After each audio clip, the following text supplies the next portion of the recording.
I am back at Aubrey Mills to see if I can find the rest of those pieces. The pieces they had last time, I went ahead and bought the new quarter one pieces, hoping that I could find the rest of them, mostly torsos this time. So we'll see what they got. I'm hopeful. But before we get there, I want to say thanks for watching. You, my viewers, are an absolute joy, and I'm so thankful and blessed to have you. If you like what I'm doing and you're not one of my subscribers, please consider liking and subscribing. All right, let's get into the Lego store. Did they have the missing pieces from last time? You bet. Lego came through for me. There are some great looking figures here. We've got all the torsos, all the legs, all the helmets, all the hair, all the accessories, everything for quarter one that they were supposed to have. There's some great figures here that look like they go in the castle theme. The cool Valentine's Day kid there, as well as the luchador fighter. The lady in the pink with the snake, I think probably represents this being the year of the snake. I don't know if she has something to do with that. I'm guessing that. We've got a painter and some really fun accessories that I saw that I had not seen before, and a few that we have seen in the past, like the bird and the butterfly. But check out this painting that comes with the painter figure. That's a really cool printed tile piece. And I believe this is the first time that we have seen this snake in this color. If I'm wrong, let me know in the comments. I'm not going to tell you what color snake this is. I think it's purple, but as you know, if you've watched my videos, I'm colorblind. But let's take a look at each one of these figures individually. Look at the painter. The paint and the brush on her jacket there, it just looks amazing. And the luchador fighter, I was really excited about him. He has some great printing on him. If you turn him around, he actually has laces on the back of his mask like a real luchador fighter, and he's got the belt that goes around backwards. These accessories are not necessarily new, but I thought they might could go with the luchador pretty well. And he's ready to get out there and just beat down somebody. Yeah! He's a winner for sure. And then they had some great parts that would make good Dungeons & Dragons minifigures. There have the short legs, but not the straight ones. These are the short legs that bend. But also, this torso looks like it could easily go into a castle set or a Dungeons & Dragons mock.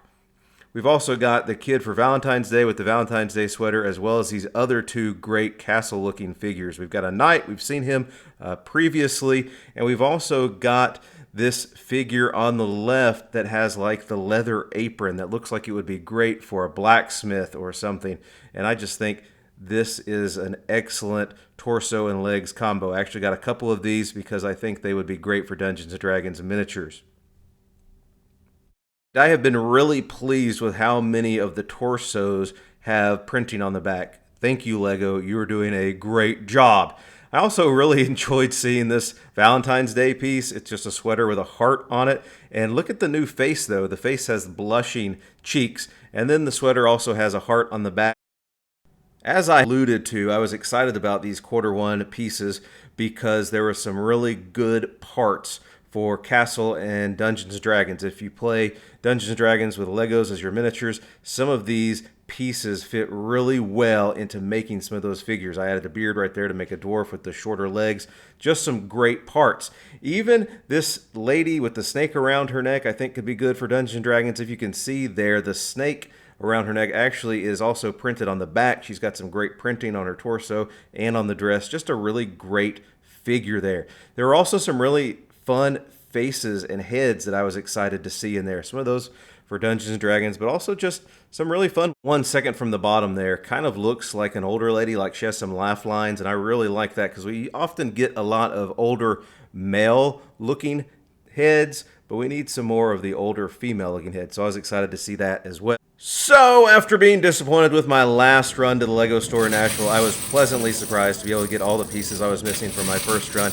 Your store near you should hopefully have all the new quarter one pieces by now, but it's always wise to call ahead and ask. The store employees will be able to help you with that.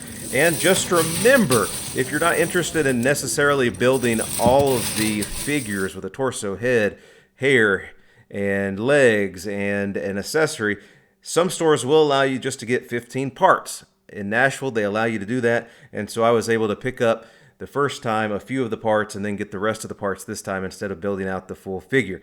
But overall, some really great figures in the Lego store Build a Minifigure section. Thanks again for watching. I love all of you. You all are great. I hope you have a great week. And until next time, keep building.